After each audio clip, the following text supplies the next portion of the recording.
Story शुरू करने से पहले मैं आपको इसके बारे में थोड़ा सा बता दूं कि ये स्टोरी एक ऐसे लड़के की है जो कि बचपन से काफी ज्यादा कमजोर था, जिसकी वजह से उसकी खुद की फैमिली उसे काफी बुरी तरीके से ट्रीट करती थी और साथ ही काफी ज्यादा बुली करती थी। पर आखिर में उसे इस दुनिया का नंबर 1 हंटर अडॉप्ट कर लेता है, जिसके बाद वो इस दुनिया का स्ट्रॉन्गेस्ट वॉरियर बन जाता है। तो चलिए वीडियो को शुरू करते हैं। और स्टोरी की शुरुआत में हमें कई सारे लोगों का सीन दिखाते हैं जो कि अपने सामने का नजारा देखकर काफी ज्यादा डरे हुए थे, क्योंकि उन लोगों के सामने काफी ज्यादा खतरनाक डायनासोर और कई सारे मॉन्स्टर्स इस दुनिया पर कब्जा करने के लिए उन लोगों के ऊपर हमला कर चुके थे। इसको देखकर सभी लोग अपनी जान बचाने के लिए भागते हैं और हमें बताया जाता है कि सारी की सारी दुनिया में आउटब्रेक हुआ है और इसी तरीके से पूरी दुनिया में मॉन्स्टर्स ने हाहाकार मचा दिया है, जिसकी वजह से दुनिया धीरे धीरे करके तबाह होने लगी थी और मैनकाइंड काफी ज्यादा बड़े खतरे में थी, जो कि धीरे धीरे कर खत्म होती जा रही थी। और हमें 2 बच्चों का सीन दिखाते हैं जिनके ऊपर बुल्फ मॉन्स्टर्स अटैक कर रहे थे। वो लोग इसको देखकर बहुत ज्यादा डर जाते हैं और उन्हें ऐसा लगता है कि उनका अंत यहाँ पर आ चुका है। पर तभी उन्हें यहाँ पर आकर कोई मार देता है, जो देखकर उनके आंसू यहाँ पर रुक जाते हैं और बताया जाता है कि इंसानियत इतनी ज्यादा जल्द यहाँ पर खत्म नहीं होने वाली थी, क्योंकि हंटर्स वो इंसान जिनके पास स्पेशल एबिलिटीज हुआ करती थी वो इस दुनिया में मैनकाइंड की एक उम्मीद बनी और एक ब्लेसिंग जो कि एक हंटर को हंटर बनाती है। उन्हें ट्रायल्स कहते हैं। जिसके बाद हमें फिस्ट किंग का सीन दिखाते हैं जो कि अपने डिसाइपल को इस सब के बारे में बता रहे थे कि सारी की सारी चीजें केवल ट्रायल के ऊपर ही निर्भर करती है। तो इसकी वजह से उसे गुस्सा आ जाता है और वो जोर से वहाँ पर पंच मारते हुए कहता है, पर अगर वो हंटर्स किसी चीज के लायक होते हैं तो ट्रायल्स भी ज्यादा मैटर नहीं करते। साथ ही वो आगे कहता है कि आज के समय के हंटर्स काफी ज्यादा बेवकूफ हो गए हैं, वो केवल अपने ट्रायल के ऊपर से रिलाई करते हैं और जाकर मारे जाते हैं। और हमें उसके सामने हमारा मेन प्रोटैगनिस्ट शिन दिखाते हैं जो कि देखने में बिल्कुल लड़की की तरह लग रहा है, क्योंकि ये देखने में काफी ज्यादा क्यूट है और इसके बाल भी बिल्कुल लड़कियों की तरह है। पर हाँ, ये लड़का है। वो शिन से पूछता है, तो बताओ आखिर एक हंटर को सर्वाइव करने के लिए क्या चाहिए होता है? तो वो कहता है कि स्ट्रेंथ। फिस्ट किंग कहता है कि तुमने बिल्कुल सही कहा, स्ट्रेंथ। एक हंटर को केवल अपनी बॉडी के ऊपर ही रिलाई करना चाहिए। ट्रेडिशनली एक हंटर को इतना ज्यादा पावरफुल होना चाहिए कि वो केवल अपने एक मुक्के के साथ अपने दुश्मन को हरा सके, चाहे वहाँ पर कोई विलन या फिर कोई मॉन्स्टर ही क्यों ना हो। और यही वजह है जिसकी वजह से मैं तुम्हें इस ऑर्फनेज से अपने पास लेकर आ गया, क्योंकि तुमने एक परफेक्ट बॉडी के साथ जन्म लिया था। पहले द 9 ब्लॉक्स इन पाथवेज। ये सुनकर वो पूछता है कि आगे इसका मतलब क्या है? फिस्ट किंग बताता है, इसका मतलब ये है कि तुम्हारे दिमाग काफी ज्यादा कमाल का है और भगवान के दिए हुए लुक्स तुम्हारे पास है और साथ ही तुम्हारे अंदर काफी ज्यादा कमाल का माना है, पर इसकी वजह से तुम काफी जल्दी में मर सकते हो। ये देखकर वो डरते हुए कहता है कि मैं मरने वाला हूँ। उसके मास्टर हंसते हुए कहते हैं कि ऐसा नहीं है, असल में तुम्हारा जन्म यहाँ पर 2 कॉन्स्टलेशंस के साथ हुआ है और दूसरे का नाम बॉटलियन है, जो कि द 9 ब्लॉक्ड इन पाथवे के ऊपर बिल्कुल नेगेटिव असर करती है, जिसकी वजह से यहाँ पर ये चीजें नेगेटिव हो जाती है। जिसके बाद वो शिन के कंधे पर हाथ रखकर उसे समझाते हुए कहते हैं कि तुम्हारी जो फिजिक है वो एक तरीके के टैलेंट की तरह है, जो कि ह्यूमन हिस्ट्री में आज के बाद कभी और अपेयर नहीं होगा और केवल मैं ही एक अकेला ऐसा इंसान हूँ जिसको पता है कि आगे इस फूल को किस तरीके से खिलाना है, इसलिए तुम्हें मुझे फॉलो करना होगा। ये सुनते ही शिन की आंखें चमकने लगती हैं और जैसे वो उसे गोद में उठाते हैं तो वो चेयर करते हुए कहता है कि मैं बिल्कुल किसी फूल की तरह हूँ। और ये शिन की ट्रेनिंग का पहला दिन था। जिसके बाद हम उसकी ट्रेनिंग का 711वां दिन दिखाते हैं, जब उसने काफी ज्यादा पावरफुल बोर मॉन्स्टर को मार दिया था, वो भी अकेले। और अभी शिन केवल 7 साल का है। जैसे ही फिस्ट किंग ये देखता है तो सोचता है कि इसने यहाँ पर केवल 7 साल की उम्र में एक रैंक 2 के मॉन्स्टर को हरा दिया। इसने यहाँ पर मेरी सोच से भी काफी ज्यादा कमाल की फिजिक्स के साथ जन्म लिया है। जिसके बाद उसकी बरम पट्टी करते हुए कहते हैं कि तुम्हें अपनी ट्रेनिंग के अंदर अपने आप को पूरे से डिवोट करना होगा। जिसके बाद हमें उसकी ट्रेनिंग का 1040वां दिन दिखाते हैं, जिसमें उसने अकेले ही एक काफी ज्यादा बड़ी चट्टान जैसे पेड़ को एक मुक्के से नीचे गिरा दिया था। सच में उसकी फिजिक्स अब काफी ज्यादा कमाल की हो गई है और अभी केवल वो 1 साल बड़ा है, यानी 8 साल का हुआ है। वो मास्टर से कहता है कि मास्टर मैंने कर लिया, पर उसके पीछे उसके मास्टर ने कई सारे पेड़ों को अपने एक ही पंच के साथ गिरा दिया था और वो कहते कि अभी तुम काफी कमजोर हो, काफी कमजोर। इसके बाद हमें उसकी ट्रेनिंग का 1795 वाला दिन दिखाते हैं, जहाँ पर उसके सामने कई सारे मेंटस मॉन्स्टर्स थे और वो अपने स्किल बैटल गॉड फॉर्म के savage dragon boulders crushing palm को इस्तेमाल करता है और उसने यहाँ पर केवल अपने एक ही स्ट्राइक से उसके सामने जितने भी मॉन्स्टर्स थे उन सभी को एक ही बार में खत्म कर दिया था और अब वो 10 साल का है। पर वही फिस्ट मास्टर उससे कहते हैं कि अभी भी तुम्हारे स्किल्स काफी ज्यादा लैग करते हैं और ने यहाँ पे किंग लेवल के मॉन्स्टर को मार दिया था और वो उसके सर को लाते हुए कहते हैं कि इस तरीके के स्किल्स के साथ तुम कभी भी कोई हंटर नहीं बन पाओगे। ये देखकर शिन कहता है कि जैसा मुझे अपने मास्टर से एक्सपेक्ट करना चाहिए था। जिसके बाद वो वहीं पर सोने के बारे में कहते हैं, इसलिए वो कहते हैं कि रुको मैं आग जलाता हूँ। जिसके बाद हमें शिन के ट्रेनिंग के 28वें वाला दिन दिखाते हैं। अब वो 13 साल का हो चुका है और यहाँ पर अब उसका अपोनेंट उसके खुद के मास्टर है, पर उनको इस तरीके से देखकर वो सच में काफी ज्यादा डरा है। पर तब एक धमाके की आवाज आती है जिसकी वजह से वो चौंक गया था, क्योंकि उसके मास्टर का पंच उसके सामने आ गया था वो काफी ज्यादा सीरियस रहता है पर वो अपने फॉर्म को भी मेंटेन कर रखता है। इसलिए जैसे उसके मास्टर का पंच उसे टकराता है, इसकी वजह से वो सरकते हुए काफी ज्यादा दूर जाकर चट्टान से टकराता है, पर उसकी वजह से देखकर उसे ऐसा नहीं लगता कि उसे कोई ज्यादा चोट लगी हो। शिन काफी ज्यादा स्पीड में आकर अपने मास्टर के ऊपर अटैक करता है। ये देखकर उसके मास्टर फिर से उसके ऊपर फिस्ट से अटैक करते हैं, पर तभी वो तुरंत ही स्पीड का इस्तेमाल करते हुए मास्टर के पीछे आ जाता है। पर उसके मास्टर ने इस चीज को नोटिस कर लिया था और शिन मौका देकर अपने मास्टर के ऊपर अटैक करने की कोशिश करता है, तो उसके मास्टर ने यहाँ पर उसके अटैक को केवल अपनी एक उंगली से रोक लिया था। ये देखकर शिन भी काफी ज्यादा हैरान था। उसके मास्टर उसके ऊपर हंसते हैं और उससे कहते हैं कि लगता है कि तुम पहले से थोड़े बहुत बड़े हो गए हो। जिसके बाद वो उसे यहाँ पर पैट करते हैं और कहते हैं कि तुमने काफी अच्छा काम किया और तुम्हारा पोस्चर भी पहले से काफी ज्यादा अच्छा हो चुका है। ये सुनकर शिन थोड़ा सा खुश हो गया था, पर तभी उसके मास्टर उसे कहते हैं कि बिल्कुल इसके बाद भी तुम अपने आप को जरूरत से ज्यादा मत समझना, क्योंकि बाहर ऐसे भी कई सारे हंटर्स हैं जो कि मेरे स्किल लेवल को यहाँ पर मैच करते हैं। इसलिए कभी भी तुम कितने भी स्ट्रॉन्ग क्यों ना हो जाओ, कभी भी सेटिस्फाइड मत होना। तो ये सुनकर शिन थोड़ा सा डरा हुआ तो सोचता है कि जब मैं मिनरल स्पिरिट माउंटेन को यहाँ से छोड़कर जाऊंगा तो क्या बाहर मेरे मास्टर जैसे और भी कई सारे मॉन्स्टर्स हैं जिनका सामना मुझे करना होगा। इसके बारे में सोचते ही वो बहुत ज्यादा घबरा जाता है, पर फिर वो अपने आप को फिर से कंट्रोल में लाते हुए कहता है पर फिर भी मैं इस दुनिया का ग्रेटेस्ट हंटर बनकर रहूंगा।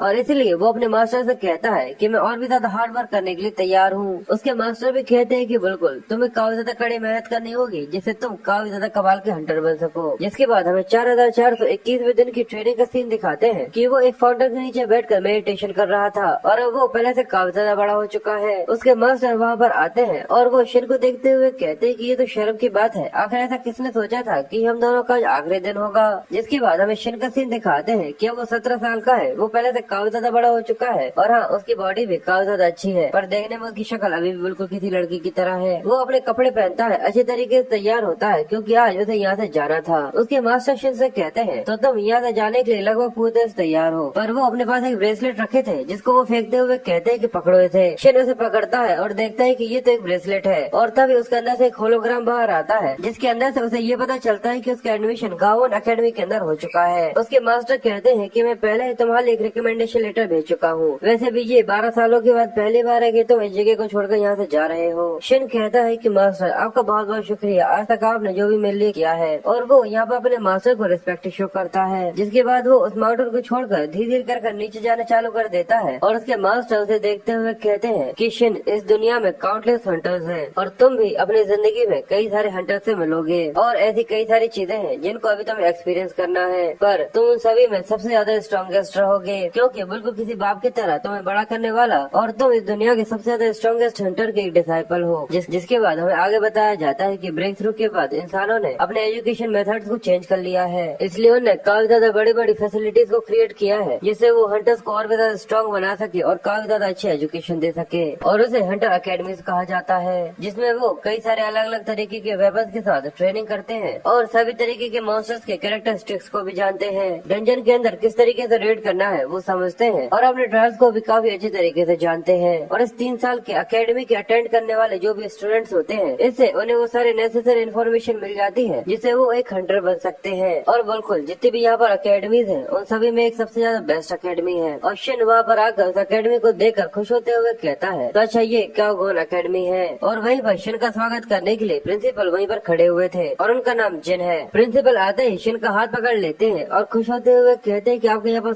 स्वागत है। और शिन भी उनको देखकर सोचता है कि ये काफी ज्यादा अच्छे इंसान है। जिसके बाद प्रिंसिपल शिन को अपने ऑफिस के अंदर ले जाते हैं और बड़े आराम से बैठाते हुए उससे पूछते हैं क्या तुम्हें काली चाय पसंद है। और साथ ही वो आगे कहता है कि मैंने सुना है कि तुम इस अकेडमी के अंदर एडमिशन लेना चाहते हो। और उसके अंदर तो काफी ज्यादा लालच भरा हुआ था। वो कहता है कि भले ही ये देखने में थोड़ा सा मासूम लगता है पर फिर भी ये फिस्ट किंग का डिसाइपल है, जरूर इसके पास काफी ज्यादा कमाल की एबिलिटी होगी। और ये सोच कर वो काफी ज्यादा खुश था पर उससे अपने एक्साइटमेंट कंट्रोल नहीं होती, इसलिए वो शिन से कहता है कि मैं ये जानने के लिए काफी ज्यादा ऑब्वियस हूँ पर मुझे ऐसा लगता है कि तुम्हारा ट्रायल जरूर एस रैंक का होगा। मैंने बिल्कुल सही कहा ना। शिन ये सुनकर कहता है कि नहीं ये एक एफ रैंक का है। ये सुनते ही प्रिंसिपल हैरान हो जाता है और उसके मुंह से आवाजें नहीं निकलती। जिसके बाद वो हंसते हुए आगे कहता है कि जरूर तुम यहाँ पे कोई मजाक कर रहे हो, ऐसा हो ही नहीं सकता कि वो इंसान किसी एफ रैंक को अपना डिसाइपल बनाए, पर फिर भी ये कम से कम ए रैंक तो होगा ही। शिन उससे कहता है कि मैं आपसे फिर से ये कह रहा हूँ पर मेरा ट्रायल एक एफ रैंक का है। ये सुनकर उसका मुंह खुला का खुला रह जाता है पर जैसे ही वो शिन की स्टेटस देखता है ऐसा लगता है कि जैसे प्रिंसिपल के मुंह से उसकी आत्मा निकल कर कहीं बाहर न चली जाए। वो कहता है कि आखिर ऐसा कैसे हो सकता है, ये सच में एक एफ रैंक है। पर उसका ऐसा चेहरा देख कर शिन प्रिंसिपल से कहता है मेरे मास्टर मुझसे कहते थे थे कि किसी भी हंटर को अपने ट्रायल के ऊपर ज्यादा रिलाई नहीं करना चाहिए, पर वो तो अपने सर को पकड़ते हुए कहता है कि सबके बाद भी वो सच में इस चीज की वजह से काफी ज्यादा डिसअपॉइंटेड हो गया था। और वो कहता है कि अब मुझे समझ में आया कि आखिर वो बूढ़ा आदमी इतना ज्यादा हेल्पफुल क्यों हो रहा था। जिसके बाद वो शिन से आगे कहता है कि मैं एफ रैंक के ट्रायल को यहाँ पर जरा सा भी अपने नंबर बढ़ाने के लिए अकेडमी के अंदर नहीं रखने वाला, पर मैं इसमें कुछ भी नहीं कर सकता क्योंकि मैंने एक प्रॉमिस किया था और एक प्रॉमिस होता है। इसलिए मैं तुम्हें ये चीज साफ साफ बता देता हूँ कि इस अकेडमी के अंदर स्किल्स ही है जो कि सब कुछ है। इसलिए अगर तुम यहाँ पर एडमिशन लेने के बारे में सोच रहे हो तो तुम्हें यहाँ पर अपने स्किल्स को प्रूव करना होगा, भले ही यहाँ पर तुम्हारा ट्रायल एक एफ रैंक का ही क्यों ना हो। और साथ ही यहाँ पर सभी बच्चों को एक मिशन दे दिया था, अगर वो लोग यहाँ पर शिन को हरा देते हैं तो लोगों को यहाँ पर 50 एस पॉइंट मिलेंगे, यानी स्कूल पॉइंट्स। यानी अगर यहाँ पर किसी भी स्टूडेंट को कुछ चाहिए तो उसे एसपी पॉइंट की जरूरत होगी। इस मिशन के डलते ही सभी बच्चे इस चीज को देखना चालू कर देते हैं और एक बच्चा खुश होते हुए कहता है कि एक एफ रैंक को यहाँ पर मारने पर हमें 50 पॉइंट मिलेंगे। और उसके साथ ही कहती है कि वो फर्स्ट किंग का डिसाइपल है। पर तभी उन लोगों की बात एक लड़के ने सुन ली थी और वो उनसे कहता है कि फर्स्ट किंग का डिसाइपल एक एफ रैंक है और उसे यहाँ पर हराने पर 50 एस पॉइंट भी मिलेंगे। इसका नाम हाजन है। वो लड़का थोड़ा सा घबराया हुआ उससे कहता है कि हाँ, जैसा लिखा है मैं तो वैसा ही पढ़ रहा हूँ। इसकी वजह से हाजन एक क्रीपी सी लुक देता है और हमें इसके बारे में बताया जाता है कि ग्रेड 1 का है और इसका नाम हाजन है। जिसके बाद हाजन उस लड़के के कंधे पर हाथ रखकर उसे कहता है कि मुझे यहाँ पर कुछ अच्छा महसूस नहीं हो रहा, मुझे यहाँ पर ऐसा महसूस हो रहा है कि शायद ये एक स्कैमर है। तो हाजन मुस्कुराते हुए कहता है कि बिल्कुल, इसलिए तुम जाकर सभी बच्चों से कह देना कि मैं उसको यहाँ पर संभाल लूंगा। और ये कहकर वो वहाँ से जाने लग जाता है। वो लड़का कहता है कि ठीक है, पर अगर किसी कोई चीज से कोई दिक्कत हुई तो हाजन उससे कहता है अगर ऐसा है तो उन्हें यहाँ पर मुझसे लड़ाई करनी होगी। जिसकी वजह से वो लड़का डर जाता है और हाजन वहाँ से जाते हुए कहता है कि ठीक है मैं जा रहा हूँ। वो कहता है कि खत्म हो गया, सब कुछ खत्म हो गया। हाजन क्लास से निकलते हुए खुश होते हुए कहता है कि एक एफ रैंक को पीटना, इसकी वजह से मुझे 50 पॉइंट मिलेंगे। ये तो मेरी जिंदगी के सबसे ज्यादा आसान 50 पॉइंट होने वाले हैं। क्या पता इसके बाद शायद फर्स्ट किंग मुझे अपना डिसाइपल बना ले। इसकी वजह से सच में मैं काफी ज्यादा एक्साइटेड हो रहा हूँ। और ये सोचते हुए वो गलती से एक लड़की से टकरा जाता है और उसके बाद चिल्लाते हुए कहता है क्या तुम्हारी आंखें नहीं है, तुम्हें दिखता नहीं है। पर जैसे ही हाजन का ध्यान उस लड़की के ऊपर जाता है कि वो यहाँ पर कैसे टकराया है तो वो लड़की उसे कुछ भी नहीं कहती और इसका नाम एंडिला है। हाजन उसको देख कर डर जाता है और कहता है कि जल्दी से यहाँ से भागो। और उसने यहाँ पर हाजन को बात करता हुआ सुन लिया था, इसलिए वो फर्स्ट किंग के बारे में याद करती है और उसे उसके बचपन के बारे में याद आता है कि उसके ग्रैंडपा बताया करते थे कि इस दुनिया का जो सबसे ज्यादा स्ट्रॉन्गेस्ट हंटर है वो उसका एक दोस्त है और जब तक वो उन लोगों के साथ है उन्हें जरा सा भी डरने की जरूरत नहीं है। उसकी ग्रैंडपा आगे कहते थे यहाँ तक मैं एक जीनियस, एक ही बार में उसे यहाँ पर हार गया था। इसलिए इस चीज को काफी अच्छी तरीके से याद रखना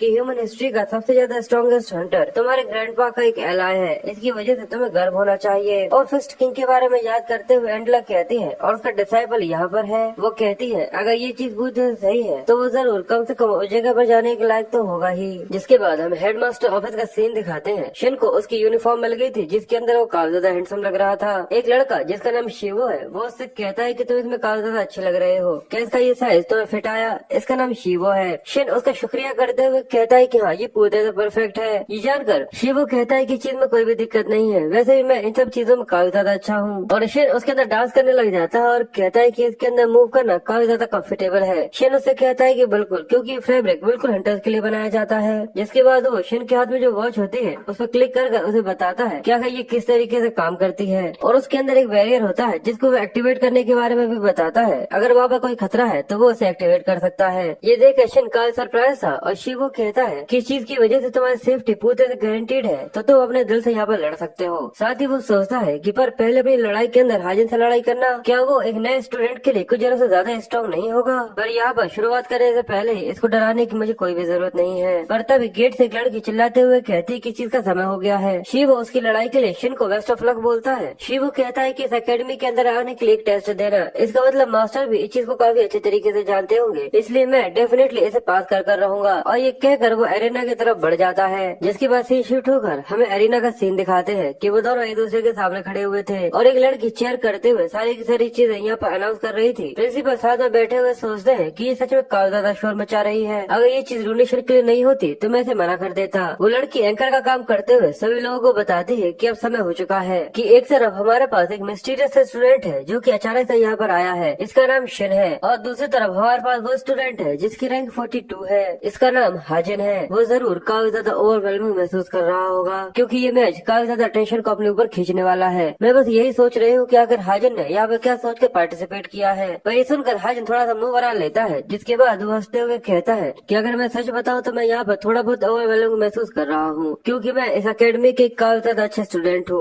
और यहाँ पर वो एक काफी ज्यादा लंबी चौड़ी स्पीच देता है, जिसकी वजह से कई सारे बच्चे तो सो जाते हैं। पर ये सुनकर प्रिंसिपल और वो लड़की काफी ज्यादा खुश होते हैं, क्योंकि वो यहाँ पर इस अकेडमी की तारीफ कर रहा था। और दूसरी तरफ हम एक लड़की और एक लड़के को दिखाते हैं जो कि ये सब देख रहे थे। वो लड़की हंसते हुए कहती कि जरा इसको देखो तो ये केवल यहाँ पर एसपी पॉइंट्स के लिए आया है, इसकी रैंक 40 से भी कम है, ये कितना ज्यादा फनी है। तो चलो क्यों ना तुम मुझसे बैट लगाओ, क्या यहाँ पर कौन जीतेगा। अब हाजन का इंटरव्यू लेने के बाद वो लड़की शिन से भी पूछती है कि अगर तुम मैच चालू करने से पहले कुछ यहाँ पर बोलना चाहते हो। तो वो थोड़ी देर के लिए अपनी आंखें बंद कर उससे कहता है कि मैं यहाँ पर अपना बेस्ट दूंगा। ये सुनकर वो कहती है कि ये तो काफी ज्यादा छोटा और इंटेंस डिसीजन है, और हाजन कहता है कि ये पूरी तरह से यूजलेस है। अब काउंटडाउन को स्टार्ट किया जाता है और हाजन काफी ज्यादा एरोगेंस के साथ उससे कहता है कि तुम्हारे जैसे एफ रैंक के कचरे को उसकी जगह अच्छी तरीके से पता होनी चाहिए, इसलिए जैसे ये खत्म होगा इसे मैं जल्दी से खत्म कर दूंगा। पर जैसे स्टार्ट किया जाता है हाजन कहता है कि बस इसके स्टार्ट होने के बाद मैं अपने ट्रायल को इस्तेमाल करूंगा। पर तभी शिन उसकी नजरों से गायब हो जाता है। ये देखकर वो काफी ज्यादा सरप्राइज था। वो कहता है कि आखिर अचानक से वो कहाँ चला गया। पर तभी शिन उसके काफी ज्यादा करीब आ जाता है और तुरंत ही गोल घूमकर हाजन के चेहरे पर एक जोरदार लात मारता है। ये देखकर वो भी काफी ज्यादा हैरान हो गया था और इस किक की वजह से वो तुरंत ही नीचे गिरकर यहाँ पर बेहोश हो जाता है। सभी लोग ये देखकर काफी ज्यादा हैरान थे और प्रिंसिपल की भी आंखों में यहाँ पर चमक आ जाती है। और वो लड़की जो कि वीआईपी रूम में बैठ कर ये देख रही थी वो भी काफी ज्यादा सरप्राइज थी। जिसके बाद अनाउंस किया जाता है कि एस रैंक स्टूडेंट हाजन को उसके स्टूडेंट प्रोटेक्शन बैरियर को तोड़कर सिंगल अटैक के अंदर नॉकआउट कर दिया गया है। और विनर हमारे यहाँ पर शिन है। पर शिन भी ये देखकर थोड़ा सा कंफ्यूज था कि केवल एक ही किक में। और वहीं बैठे हुए हम एक लड़की को दिखाते हैं जो कि शर्माते हुए कहती कि सच में ये तो यहाँ पर जीत गया। अब हम कुछ टाइम बाद का हाजन का सीन दिखाते हैं। जैसे वो अपनी आंखें खोलता है तो सारी दुनिया घूमती हुई दिखाई दे रही थी। वो कहता है कि मेरा शरीर। अचानक से वो उठता है और कहता है कि आखिर मैं कहाँ हूँ। तो वहाँ खड़ी हुई नर्स उससे कहती है कि तुम्हें क्या लगता है कि अगर तुम कहाँ हो। ये तो ऑब्वियस सी बात है, तुम फार्मेसी के अंदर हो। जिसके बाद वो हाजन को दवाई देकर कहती है कि इसे पियो और आराम करो। हाजन दवाई को पीते हुए शिन के बारे में ही सोच रहा था कि मैं उसे वहाँ पर देख ही नहीं पाया, इसलिए इस चीज का सवाल ही पैदा नहीं होता कि वो लड़का एक एफ रैंक का स्टूडेंट हो। वो जरूर डेफिनेटली एस रैंक का होगा।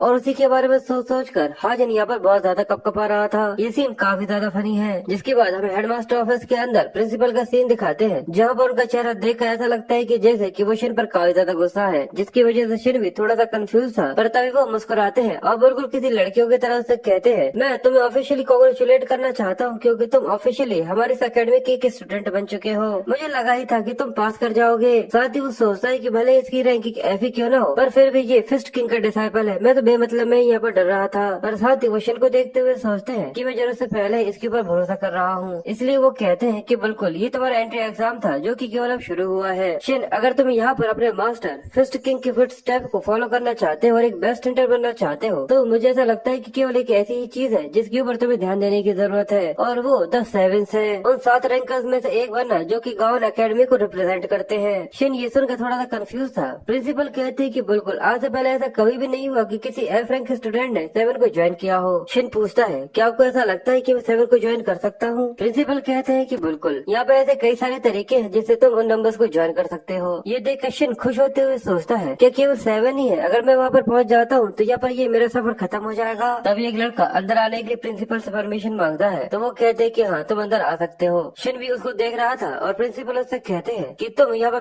पहली बार आए हो, इसलिए मैंने यहाँ पर तुम्हारे लिए एक गाइड को बुलाया है जो कि यहाँ पर तुम्हें पूरी अकेडमी का टूर करवाएगा। शिव अंदर आते ही शिन से कहता है कि लगता है कि हम लोग फिर से मिल गए। जिसके बाद वो दोनों पूरे स्कूल में घूमने लग जाते हैं और वो कहता है कि उन्हें मेंशन किया था कि उन्हें एक ऐसा गाइड चाहिए जो कि तुम्हें स्कूल का टूर करवा सके। तो मैंने कहा कि क्यों ना मैं वहाँ चला जाऊँ, क्योंकि तुम पहले से ही मुझे जानते हो। ये जानकर शिन उसका काफी ज्यादा शुक्रिया करता है। शिवो कहता है कि मैं तो इसके बारे में पूछते थे भूल गया था, अभी तक मैंने अपने आप को इंट्रोड्यूस तो किया ही नहीं। इसके बाद वो शिन के साथ हैंडशेक करते हुए अपने बारे में बताता है और कहता है कि तुमसे मिलकर काफी ज्यादा खुशी हुई। शिन भी शिवो का इस तरीके का एटीट्यूड देखकर काफी ज्यादा खुश होता है और उसके साथ हाथ मिलाते हुए अपने आप को इंट्रोड्यूस करता है। शिवो कहता है कि मैंने तुम्हारा वो मैच देखा था, तुम सच में काफी ज्यादा इनक्रेडिबल हो। तुमने किस तरीके से हाजन को पीटा, और जितनी भी लड़कियां थी वो शिन को वहाँ पर देखकर उसके बाद पूरे तो फ्लैट हो जाती है। और शिवो शिन की तारीफ करते हुए कहता है कि जैसे मैच स्टार्ट हुआ तुमने उसे एक किक में वहाँ पर नॉकआउट कर दिया, जैसा कि फिस्ट किंग के डिसाइपल से उम्मीद करनी चाहिए थी। तुम काफी ज्यादा डिफरेंट हो। शिन कहता है कि नहीं, अभी ऐसी कई सारी चीजें जो कि मुझे सीखनी बाकी है। ये सुनकर वो कहता है किस तरीके से हम्बल एक्टिंग करना हाई रैंकिंग के जितने भी स्टूडेंट्स है वो ये देख काफी ज्यादा शौक हो जाएंगे। वो लोग ऐसे ही बात करते हुए आगे बढ़ते जा रहे थे, पर उसके सामने जितने भी स्टूडेंट्स थे वो लोग किसी को देखकर बहुत ज्यादा डरते हैं और उन लोगों के रास्ते से हटते जाते हैं। पर तभी उन्हें एक आवाज आती है कि भले ही डी रैंक का हाजिनी क्यों न हो, पर अगर कोई एस उसके सामने आएगा तो उसे भी अपने रास्ते से हट जाना चाहिए। जैसे ही वो लोग अपने सामने की तरफ देखते हैं तो बिजली कड़कती है और लोगों के सामने एक लड़की और एक लड़का था। पर ये लड़की सच में देखने में काफी ज्यादा क्रीपी, काफी ज्यादा सुंदर, पर फिर भी काफी ज्यादा खतरनाक है। शिव उसको देखकर डरते हुए कहता है कि मुझे माफ करना, मैं बात करने में इतना ज्यादा डिस्ट्रैक्ट हो गया था कि मैंने ध्यान ही नहीं दिया। पर जैसे वो शिन को देखता है तो शिन की शक्ल भी पूरी तरह बदल चुकी थी। वो डर की वजह से पूरी तरह कपकपा रहा था, उसके चेहरे का रंग पोते से उड़ चुका था। साइड में खड़ा हुआ लड़का उस लड़की को बताता है कि ये एक नया स्टूडेंट है, पर वो आगे यहाँ पर कर क्या रहा है, वो अभी तक अपनी जगह से क्यों नहीं हटा। इस लड़के का नाम ली हायूक है। तो वो लड़की उसे रोकते हुए कहती कि जरा सा रुक जाओ, मुझे लगता है कि वो काफी ज्यादा सरप्राइज है, हम लोग पहले से एक दूसरे को जानते हैं। मैंने ऐसा कभी सोचा नहीं था कि हम लोग एक दूसरे से यहाँ पर इस तरीके से कभी मिल सकते हैं। और वो शिन के साइड में से निकलते हुए कहते हैं कि शिन, क्यों मैंने बिल्कुल सही कहा ना, हमारी फैमिली के डिफेक्टेड प्रोडक्ट। पर ये सुनते ही शिन की आंखें उसके चेहरे से बाहर आने के लिए पूरी तैयार थी। वो इतना ज्यादा घबरा गया था। अब वो यहाँ से चले जाते हैं, पर शिन अपनी जगह से जरा सा तस्तबस नहीं होता, क्योंकि वो इतना ज्यादा डर गया था कि उसके पैर अपनी जगह पर ही अटक गए थे। शिव ये देखकर हैरान होते हुए सोचता है कि मुझे लगा ही था कि यहाँ पर कुछ न कुछ तो गड़बड़ है, पर आखिर ऐसा किसने सोचा था कि शिनोहा की फैमिली का कोई हिस्सा हो सकता है। और तभी शिन को वो अपने पास याद आता है, जहाँ पर शिनोहा उससे कहती है कि आखिर तुम्हें कैसा महसूस हो रहा है ये जानने के बाद कि तुम एक फेलियर हो। पर मैं कोई फेलियर नहीं हूँ जिसकी वजह से मैं ये नहीं समझ सकती, इसी की वजह से मैं काफी ज्यादा क्यूरियस हूँ। और वो यहाँ पर उसे बहुत बुरी तरीके से टीज करते हुए उससे कहती है कि मुझे बताओ। और बेचारे शिन को ऐसा लगता है कि जैसे कि वो किसी ट्रैप के अंदर फंस गया हो। वो बचपन में काफी ज्यादा टॉर्चर हुआ करता था, इसी की वजह से शिन काफी ज्यादा घबराया हुआ अपने पास्ट के अंदर डूब जाता है। पर शिव उसे बार बार आवाज दे रहा था, जिसकी वजह से वो अपने मेमोरी से बाहर आ जाता है। वो उससे कहता है कि शिन, कि तुम पूरी तरह से ठीक हो, तुम्हारे चेहरे का रंग उड़ चुका है। जैसे उसका ध्यान शिव के ऊपर जाता है कि शिव उसके साइड में खड़ा है। शिव आगे कहता है, तुम्हारे लिए यही अच्छा होगा कि तुम वापस डॉम के अंदर जाओ और जाकर थोड़े समय के लिए आराम करो। वैसे भी आज काफी ज्यादा बारिश हो रही है, इसलिए मैं अगली बार तुम्हें बाहर की जगह दिखाऊंगा। चलो अब सबसे पहले मैं तुम्हें तुम्हारा डोम दिखा देता हूँ। जिसके बाद वो लोग उस डोम के अंदर आ जाते हैं और शिन रूम के अंदर देखता है, जो कि काफी ज्यादा ऑर्डिनरी था। और वो कहता है कि जैसे उम्मीद करी जानी चाहिए, न्यू स्टूडेंट को इसी तरीके का डोम मिलता है। इसी वजह से वो थोड़ा सा हेजिटेट होते हुए कहता है कि मैं पूरी तरह से श्योर हूँ कि तुम काफी ज्यादा जल्दी हाई रैंकिंग्स को डोमिनेट कर दोगे, जिसके बाद तुम्हें काफी अच्छा डोम मिल जाएगा। पर वो उसको देखकर काफी ज्यादा खुश था और वो कहता है कि ये तो काफी ज्यादा अच्छा है। साथ ही वो सोचता है कि मैं वहाँ पर पेड़ों पर सोया करता था, तो उसके कंपैरिजन में तो ये काफी ज्यादा अच्छा है। ये सुनकर शिव उससे कहता है कि ठीक है। जिसके बाद वो उसे बताता है कि मैंने मेरा नंबर तुम्हारे पॉकेट के अंदर एंटर कर दिया है और ये तुम्हारे रूम की चाबी है। अगर कभी भी तुम्हें किसी भी तरीके की मदद चाहिए हो या फिर कोई भी क्वेश्चन हो तो तुम मुझसे कभी भी पूछ सकते हो। शिन उससे कहता है कि तुम्हारा बहुत बहुत शुक्रिया। जिसके बाद शिव उसके रूम में से छोड़कर वहाँ से चला जाता है। शिन सबसे पहले अपने कपड़े चेंज करता है, नहाकर अच्छी तरीके से तैयार होता है और फिर बनाना जूस पीते हुए अपने रूम के अंदर लेट जाता है। पर उसकी लुक्स बिल्कुल किसी लड़की की तरह है, जिसकी वजह से ऐसा लग रहा है कि कोई लड़की लेटी हो। जिसके बाद शिन खिड़की से बाहर देखते हुए कहता है कि आज बारिश हो रही है, बिल्कुल उस दिन की तरह जिस दिन सब कुछ शुरू हुआ था।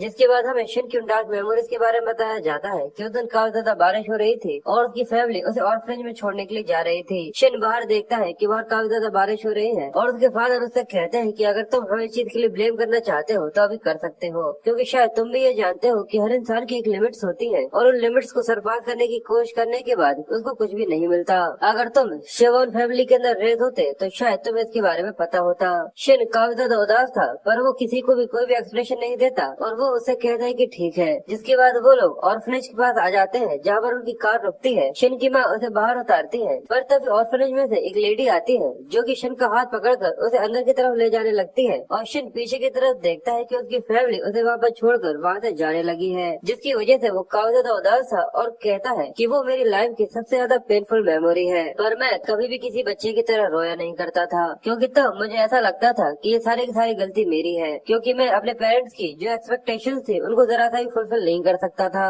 क्योंकि मैं बिल्कुल भी अपनी बड़ी बहन की तरह नहीं था, जिसकी वजह से मुझे फेंक दिया गया था। और यही चीज है जो कि मैं हमेशा सोचा करता था और मैं इसे इतने ज्यादा नहीं सोचता था कि जैसे कि ये कोई बुरी मेमोरी हो। इसी वजह से शुरुआत में ये चीज पूरी तरह से इम्पॉसिबल थी, क्योंकि मैं काफी ज्यादा कमजोर था। मैं एक फेलियर था, अपनी बड़ी बहन से पूरी तरह से अलग, पर फिर भी मैं जिंदगी को जीने की कोशिश कर रहा था। पर तभी उसके मास्टर, जो कि फ्यूचर में होने वाले हैं, वो वहाँ पर आकर शिन को अडॉप्ट कर लेते हैं। वो उसे कहते हैं कि बच्चे, तुम्हारे अंदर एक काफी ज्यादा छुपा हुआ टैलेंट है जो कि मुझे भी सरपास कर सकता है, इसलिए मेरे साथ आओ। पर शिन शिन के लिए ये बात इतनी ज्यादा मीठी थी जैसा कि कोई कैंडी हो, पर उसे काफी अच्छे तरीके से पता था, इसलिए वो मुंह को फेरते हुए कहता है कि मैं ऐसा नहीं चाहता क्योंकि मैं इस चीज से काफी ज्यादा थक चुका हूँ। ये जानकर फिस्ट किंग भी थोड़ा सा सरप्राइज था और वो अपने आप से कहता है क्योंकि अगर मैं अपने आप से जरा सी भी एक्सपेक्टेशन रखता हूँ तो मैं काफी अच्छे तरीके से जानता हूँ कि वो केवल डिसअपॉइंट ही करेगी, पर अगर कोई और भी मुझसे जरा सी भी उम्मीद रखता है तो उनके लिए भी मैं केवल निराशा की तरह ही रहूंगा। फिस्ट किंग ये सुनने के बाद कहता है कि ये छोटा सा बच्चा काफी ज्यादा होशियार है, पर वो साथ ही शिन से कहते हैं कि बच्चे तुम गलत हो।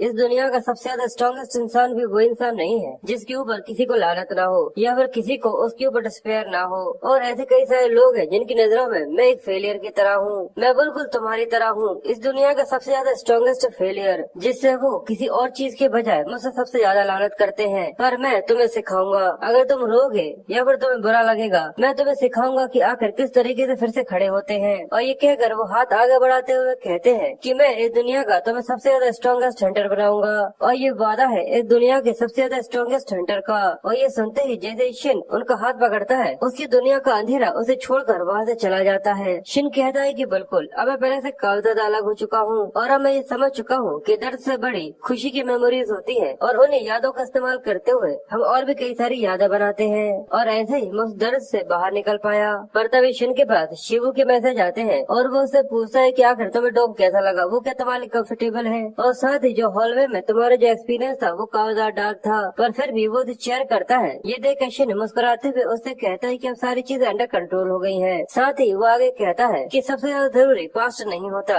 बल्कि हमारे जो आगे आता है वो प्रेजेंट वो होता है। जिसके बाद हमें अगली सुबह एक लड़की का सीन दिखाते हैं जिसके गुलाबी गुलाबी से बाल थे। वो अलार्म को बंद करती है और ये देखने में काफी ज्यादा सुंदर है। इस लड़की का नाम हाना जिमा है, इन शॉर्ट हाना। वो उठती है, ब्रेकफास्ट करती है, अच्छी तरीके से खाती है और स्कूल के लिए तैयार हो जाती है। वो अपने आप को देखते हुए कहती है कि पूरी तरह से ठीक है, और अब वो स्कूल जाने के लिए निकल गई थी। और बाय द वे मैं ये बता दूं कि हमारी शिन की फर्स्ट वाइफ भी होगी इन फ्यूचर, पर अभी नहीं। स्टोरी को कंटिन्यू करते हैं। हाना अकेडमी के अंदर आते हुए अपने बारे में बताते हुए कहती है कि मुझे इस अकेडमी में ट्रांसफर हुए 1 महीना हो चुका है। उसके बाद भी मैं जब भी स्कूल जाती हूँ तो ऐसी कई सारी चीजें होती है जिनको देखकर मैं हैरान हो जाती हूँ, क्योंकि अगर मैं अकेडमी सिटी की जितनी भी अकेडमीज है उन सबसे इसको कंपेयर करूँ तो यहाँ की जितनी भी फैसिलिटीज है वो काफी ज्यादा आउटस्टैंडिंग है। Training room, virtual training techniques और यहाँ तक लार्ज स्केल ट्रेनिंग ग्राउंड्स। और अगर हम उन फैसिलिटीज को साइड में भी करते हैं तो यहाँ पे काफी ज्यादा बड़ी फैसिलिटी ये है कि हमें रूम मिलते हैं जिनमें हम काफी अच्छी तरीके से हमारा माना रिकवर कर सकते हैं। और बिल्कुल सारी फैसिलिटीज सभी लोगों के लिए ओपन नहीं होती। ऐसी कई सारे बेनिफिट्स हैं जो कि केवल 7 के हाई रैंकिंग स्टूडेंट्स को ही मिलते हैं, और किसी लो रैंकिंग के स्टूडेंट के लिए उस तरीके की फैसिलिटीज तो बिल्कुल किसी सपने की तरह होती है, बिल्कुल जैसा कि मैं हूँ। जिसके बाद हमें उसे ट्रेनिंग ग्राउंड में दिखाते हैं, जिसको देखकर वो कहती है कि भले ही मैं यहाँ से हर दिन निकलती हूँ पर फिर भी ऐसा लगता है कि ऐसी कई सारी चीजें हैं जो कि मेरी रीच से काफी ज्यादा आगे हैं। पर फिर भी ये मेरा पहली बार है कि मैं इस इमेजिन रूम के अंदर आई हूँ। टीचर सभी लोगों का अटेंशन अपने ऊपर लेकर उनको अपने बारे में बताते हुए कहते हैं तुम लोगों से मिलकर काफी ज्यादा खुशी हुई, जहाँ तक सभी लोगों का यहाँ पर पहली बार है। मैंने बिल्कुल सही कहा ना, मेरा नाम लिन जाओ है। पर तभी एक लड़का उसे डिस्टर्ब करते हुए कहता है पर क्या किसी और टीचर को हमारे पास यहाँ पर क्लास को पढ़ाने के लिए नहीं आना था? तो वो कहता है कि नहीं, असल में उन्हें चाइना से बाहर निकाल दिया गया है और अकेडमी से वो जा चुके हैं, इसलिए तुम लोगों को उनकी जरा सी भी चिंता करने की जरूरत नहीं है। पर सभी स्टूडेंट ये सुनकर डर जाते हैं। जिसके बाद लियान अपने बारे में आगे बताते हुए कहते हैं कि मैं एक A रैंक 5th हंटर हूँ। अगर तुम लोग मेरे ऊपर यकीन करते हो और मुझे फॉलो करते हो तो मैं इस चीज का वादा करता हूँ कि मैं तुम्हें काफी अच्छे तरीके से टीच करूंगा,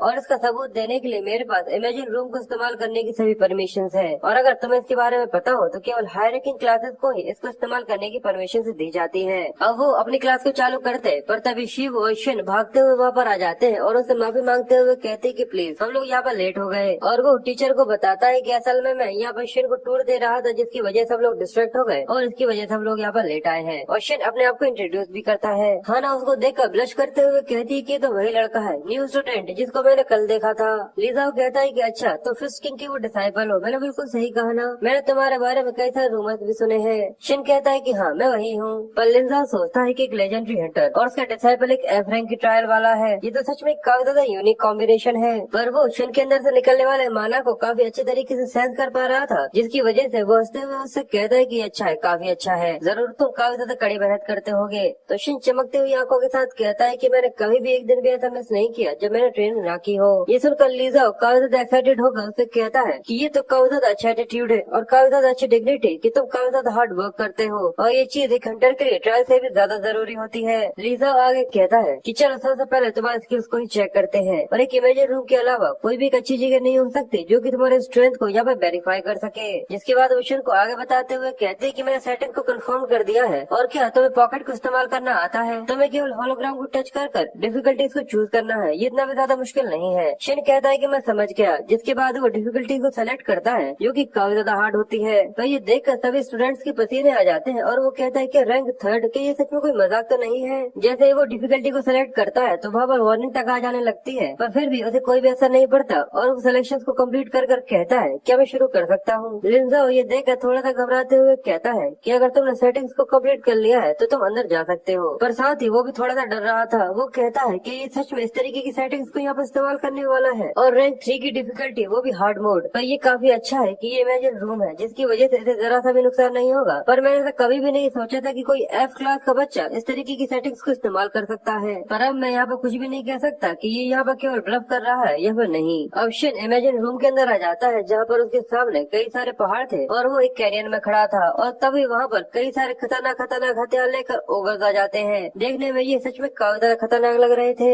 उनका बॉस गुस्से में शिन से कहता है कि आखिर तुम्हारी हमारी टेरिटरी को इस तरीके से इन्वेड करने की हिम्मत भी कैसे हुई? और वो तीनों ही तेजी से शिन की तरफ बढ़ते हुए आते हैं और कहते हैं कि इसे यहाँ पर मार दो। पर शिन अपनी जगह जरा सा भी नहीं हिलता, इनफैक्ट उसने अपनी आंखें भी नहीं खोली थी। पर तभी वो अपने स्किल हाईलाइटेड फोकस को इस्तेमाल करता है, और उसे ये पता चल जाता है कि उन पत्थरों के पीछे भी वहाँ पर कुछ छुपा हुआ है। इनफैक्ट उसे ये भी पता चल जाता है कि उसके पीछे 2 हिडन आर्चर्स हैं। और वो आगे कहता है कि उन लोगों ने यहाँ पर ये प्लान बनाया होगा कि वो सबसे पहले वॉरियर्स को मेरे ऊपर अटैक करने के लिए भेजे, जिससे मेरा ध्यान उनके ऊपर जाए, और वो पीछे से मेरे ऊपर एरो से वार कर मुझे यहाँ पर उनके मारने से पहले मुझे खत्म कर सके। और शिन लास्ट मोमेंट पे जब उस ओगर का अटैक उसको टच करने वाला था, वो कहता है कि मुझे पता है कि आखिर मुझे यहाँ पर क्या करना है, और वो केवल अपने एक ही हाथ से उसके हथियार को पकड़ लेता है और उसका इस्तेमाल करते हुए बाकी दोनों ओगर्स के अटैक को भी यहाँ पे ब्लॉक कर लेता है। जिसके बाद वो उनके लीडर के मुंह को पकड़कर उसे जमीन में दे मारता है, जिसकी वजह से उसकी तुरंत ही यहाँ पर मौत हो जाती है। और उसके पीछे जो 2 ओगर्स थे उनके ऊपर वो कई सारे मल्टीपल पंचेस करता है, जिसकी वजह से उनके ऊपर काफी ज्यादा पावरफुल इम्पैक्ट पड़ता है, और वो सब यहाँ पर मारे जाते हैं। पर तभी वो ये देख लेता है कि जो आर्चर्स थे उन्होंने भी उसके ऊपर अटैक कर दिया था, और ये एरो उसकी आँख के बिल्कुल करीब आ गया था। पर तभी अचानक वो आर्चर्स ये देखकर कंफ्यूज हो जाते हैं कि वो अचानक से यहाँ पर गायब हो गया, आखिर वो कहाँ गया? पर तभी हमें दिखाते हैं कि शिन उन दोनों के पीछे था, और वो उन दोनों के सिर को पकड़कर एक दूसरे में दे मारता है। पर वो कंफ्यूज थे कि आखिर वो इंसान कहाँ चला गया। पर उन दोनों के सिर एक दूसरे से टकराते हैं। शिन ने यहाँ पर स्टाइल को कम्प्लीट कर लिया था, और वो इमेजिन रूम से बाहर आ जाता है। शिवो और हला भी ये देखकर काफी ज्यादा हैरान थे, क्योंकि एक नया रिकॉर्ड बन गया था। लियान भी ये देखकर हैरान होते हुए कहता है कि फर्स्ट ईयर के स्टूडेंट के अंदर इतने ज्यादा कमाल की मूवमेंट्स, और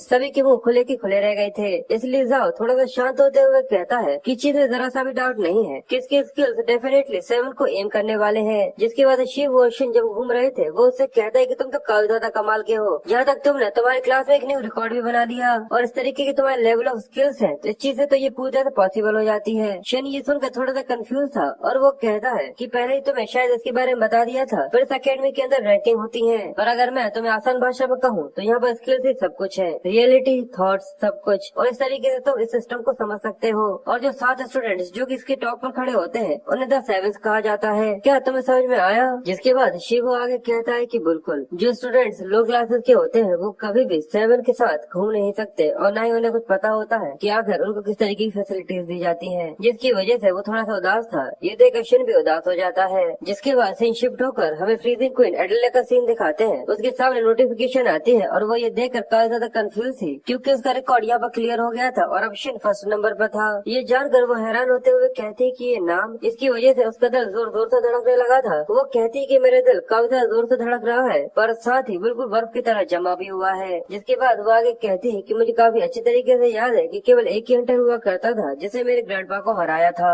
पर वो आगे कुछ बोल पाती उससे पहले उसकी पॉकेट के अंदर एक न्यू मैसेज की नोटिफिकेशन आती है, और वो चेक करती है कि फर्स्ट सेमेस्टर के एग्जाम जो होंगे उसकी टीम अलॉट हो गई है। शिव उस नोटिफिकेशन को देखकर शिन को उसके बारे में बताते हुए कहता है, क्या तुमने उस अनाउंसमेंट को देख लिया? तुम्हें केवल होलोग्राम के ऊपर टच करना है, जैसे ये चीज कंफर्म हो जाएगी। जैसे शिन होलोग्राम के ऊपर फिंगरप्रिंट के ऊपर टच करता है, शिव कहता है कि इस एग्जाम में तुम्हें काफी ज्यादा लकी होने की जरूरत है, जैसे तुम्हारे पार्टनर काफी ज्यादा अच्छे हो। जिसके बाद वो शिन से पूछता है कि अगर तुम्हें यहाँ पर कौन सा पार्टनर मिला है, तो वो उसे ना पढ़कर बताता है कि ये हाना है। और दूसरी तरफ हाना इसके बारे में जान करके उसका पार्टनर यहाँ पर शिन होने वाला है, उसकी तो बत्ती गुल हो जाती है, और वो बहुत ज्यादा शर्माते हुए बड़बड़ाने लग जाती है कि आखिर यहाँ पर ऐसा कैसे हो सकता है। जिसके बाद हमें कैफेटेरिया का सीन दिखा दिखाते हैं जहाँ पर सभी अपना खाना खाने में लगे हुए थे, पर ज्यादातर बच्चे एग्जाम के बारे में ये बातें कर रहे थे कि इस बार के एग्जाम सबसे ज्यादा इम्पोर्टेंट होने वाले हैं। और दो लड़के इसी चीज को लेकर यहाँ पर एक दूसरे से लड़ रहे थे, क्योंकि वो दोनों असल में एक दूसरे के पार्टनर्स हैं। शिन ये सब देख रहा था और वो इसको देखते हुए कहता है कि यहाँ पर सभी एग्जाम्स की बातें करने में काफी ज्यादा बिजी है। शिवो उसे बताता है कि बिल्कुल, क्योंकि एग्जाम्स ये चीज क्लियर करते हैं कि आखिर में तुम्हें कौन सी क्लास के अंदर पहुंचाया जाता है, और अगर तुम्हारी हाई रैंकिंग होती है तो तुम्हें उसके बेनिफिट्स भी मिलते हैं, और जो लो रैंकर्स होते हैं उनके बेनिफिट काफी ज्यादा बेकार होते हैं। और तभी रेना नाम की लड़की भी वहाँ पर आ जाती है, जो कि कहती है कि हाँ सच में काफी ज्यादा बेकार। जिसके बाद वो शिन से अपने आप को इंट्रोड्यूस करते हुए बताती है कि ये पहली बार है कि हम दोनों एक दूसरे से मिल रहे हैं, पर मेरा नाम रेना है। शिन भी रेना को हेलो करता है, पर उसकी आंखों की चमक देखकर वो काफी ज्यादा फ्लैट हो जाती है, और वो भी चमकते हुई आंखों के साथ रेन को पकड़ते हुए कहती है, बिल्कुल बिल्कुल, यह वही एक ऐसी चीज है जो कि मैं तुमसे कहना चाहती हूँ। अगर बाद में तुम्हारे पास जरा सा भी समय रहता है तो प्लीज क्या तुम मुझसे शादी कर सकते हो।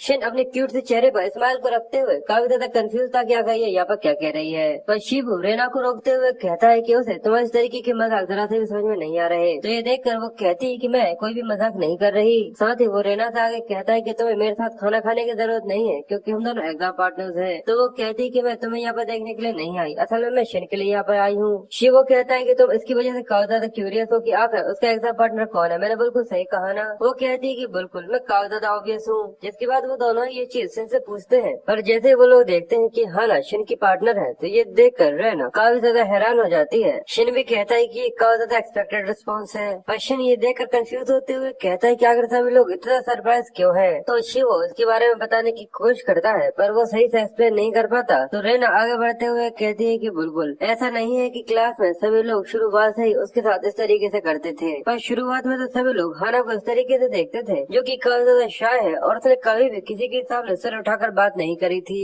जिसकी वजह से सभी के साथ मैं भी यही सोचती थी कि हम लोगों को उसकी मदद करनी चाहिए, जिससे वो इस क्लास में काफी अच्छे तरीके से अपने आप को कंफर्टेबल महसूस करवा सके। पर रेना के ट्रांसफर होने के एक दिन बाद ही अजीब तरीके के रूमर्स उसके बारे में फैलना चालू हो गए थे। उस रात सभी स्टूडेंट्स पहले ही क्लास से जा चुके थे, पर केवल एक लड़का था जो कि वापस अपनी क्लास में आया था, पर उसने वहाँ पर कुछ ऐसा देखा जो कि वो कभी भी नहीं भूल पाया। वो ये देखकर बहुत ज्यादा घबरा गया था कि रेना अपनी काफी ज्यादा ओमिनियस एनर्जी को रिलीज कर रही है, और साथ ही काफी ज्यादा अजीब तरीके से अपने बुक के अंदर काफी ज्यादा खतरनाक तरीके से कुछ लिखने में लगी हुई है, जिसकी वजह से वो बहुत ज्यादा डर गया था। पर बिल्कुल उसने ये नहीं देखा कि आखिर वो असल में अपनी किताब के अंदर क्या लिख रही थी। पर उसके अगले ही दिन गलती से उसकी हैंकरशिप गिर गई थी, जो कि एक लड़के ने देख ली। इसलिए वो उसे उठाकर हाना को वापस करने की कोशिश करता है, पर वो उसके लाख बुलाने पर भी उसकी बात नहीं सुनती और भाग जाती है। पर वही उस लड़के ने हैंकरशिप के अंदर देखा कि वो काफी ज्यादा अजीब है। इतना ही नहीं, ऐसी और भी कई सारी चीजें हैं, जैसे कि अचानक से वो जापान से ट्रांसफर होकर यहाँ पर क्यों आ गई, और उसकी वजह से उसकी पूरी क्लास को एक बार हॉस्पिटल तक जाना पड़ा था।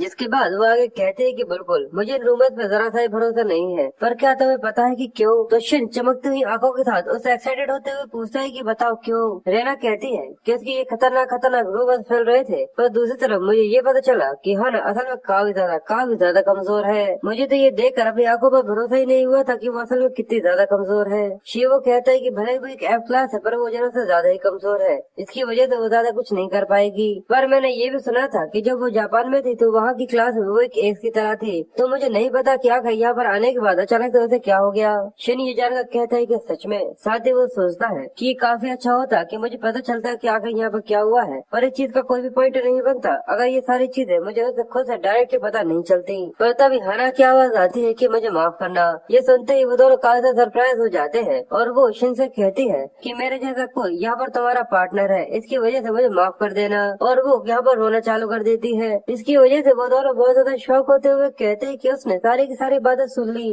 और वो रोते हुए शिन से कई सारी बातें कर लेती है, जैसे कि मुझे पता था कि मेरे जैसा कोई भी कमजोर और वीक इंसान तुम्हारा पार्टनर नहीं बनना चाहिए। सभी लोग मुझे यहाँ पर अवॉइड करते हैं क्योंकि मैं केवल एक ही स्केलेटन को समन कर पाती हूँ। आखिर मेरे जैसे किसी लेवल 1 की जरूरत कैसे हो सकती है। मुझे तो जाकर जल जाना चाहिए या मर जाना चाहिए। ये देखकर वो दोनों बहुत ज्यादा घबरा जाते हैं, और उसके आसपास बातें सुन रहे लोग और भी ज्यादा हैरान थे। इसलिए वो लोग जल्दी से वहाँ से जाते हुए कहते हैं कि मुझे यहाँ से जाना होगा, और रेना भी कहती है कि हाँ मुझे मेरे गोल्ड फिश को फीड कराना है। और ये कहकर वो शिन को वहाँ पर अकेला छोड़कर भाग जाते हैं। शिन भी ये देखकर काफी सरप्राइज था, जिसके बाद वो थोड़ा सा कॉम होता है और हाना से कहता है कि मुझे ऐसा लगता है कि हम लोगों को पहले चलकर बात करनी चाहिए। जिसके बाद हमें गार्डन का सीन दिखाते हैं, जो कि देखने में काफी ज्यादा सुंदर है, और शिन उन दोनों के लिए बनाना जूस लेकर आता है। हाना शिन से कहती है कि मुझे मेरी कमजोरियों के बारे में काफी अच्छे तरीके से पता है, पर मेरे बारे में जो तुमने रूमर वो सुने हैं वो पूछते से गलत है। जिसके बाद वो बताती है कि असल में मैं क्लास के अंदर उस समय इसलिए रह गई थी क्योंकि मुझे मेरे लगेज के लिए लेटर लिखना था, क्योंकि मैं यहाँ पर रहने वाली थी।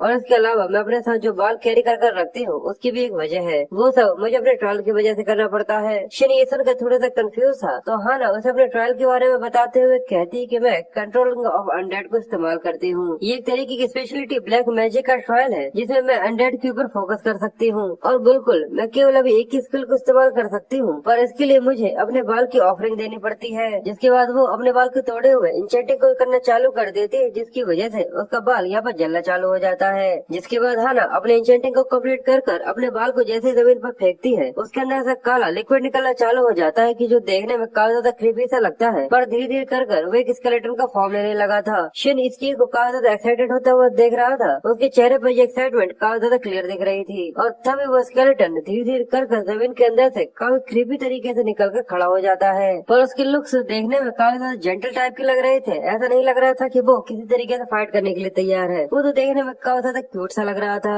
और हाना हिचकिचाते हुए आगे कहती है कि यहाँ पर मेरे स्किल की काफी ज्यादा बड़ी दिक्कत है। ये सुनकर वो कंफ्यूज होते हुए कहता है क्या दिक्कत? तो वो शन को समझाने के लिए स्केलेटन से कहती है कि जो तुम्हारे पीछे एक पेड़ है क्या तुम उसको हिट कर सकते हो? ये सुनकर वो शॉक हो जाता है, पर वो हिम्मत करता है कि हाँ मैं ऐसा कर सकता हूँ। और वो अपना पंच बनाकर रेडी हो जाता है। और जैसे ही वो उस पेड़ के ऊपर पंच करता है, पर इसकी वजह से उस स्केलेटन के ऊपर क्रैक्स आ जाते हैं और वो यहाँ पर चकनाचूर होकर नीचे गिर जाता है। और शन इसके बारे में जानकर कहता है कि समनिंग स्किल जिसके लिए इसे यहाँ पर अपने बाल का सेक्रीफाइस करने की जरूरत पड़ती है, पर यहाँ पर ट्रांसफर होने के बाद वो पहले से काफी ज्यादा कमजोर हो चुकी है। अगर यही चीज है और वो इस चीज को समझ जाता है और वो हना से कहता है कि लगता है कि मैं इस चीज को समझ चुका हूँ। इसकी वजह से वो थोड़ी सी कंफ्यूज हो जाती है। और शन उससे कहता है कि यहाँ पर तुम्हारा कोई भी दोस्त नहीं है, क्यों मैंने सही कहा ना? हाना ये सुनकर कंफ्यूज होते हुए कहती है अच्छा ऐसा है। और वो उदास होते हुए कहती है कि मेरे जैसे एक कमजोर स्टूडेंट जिसकी एक अजीब सी बाल इकट्ठा करने की आदत है, उसके साथ कौन दोस्ती करेगा? शन कहता है कि जब ये जापान में होगी जरूर ये दूसरे बच्चों के बालों को इस्तेमाल करती होगी, पर किसी तरीके के हादसे के हो जाने की वजह से वो जापान से यहाँ पर कोरिया आ गई और वहाँ का वो सपोर्टिंग रिलेशनशिप हाना के लिए यहाँ पर आकर पूरी तरह से खत्म हो गया।